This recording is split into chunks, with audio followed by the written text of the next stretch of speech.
Видеообзор на газонокосилку Alka Classic 3.2 SE. Внешнее состояние хорошее, но грязненькое. Она чуть-чуть не почистила. Помыть надо.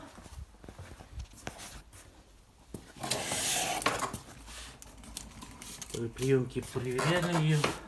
Полностью исправно. Высота колес регулируется. Здесь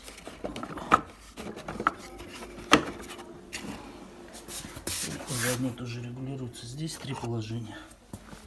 И здесь 3 положения с каждой стороны. Смотри, конечно, грязно, надо отмыть. Ну вот что-то.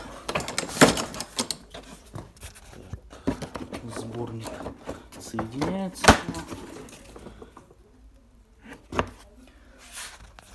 Ручка устанавливается вот так и крепится.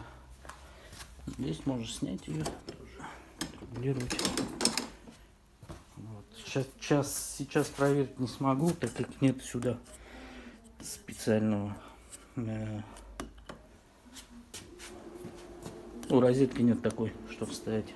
Обычно не подходит, надо одинарную сюда вставлять, удлинитель.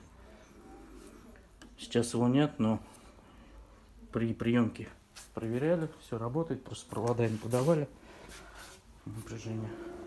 Все работает отлично.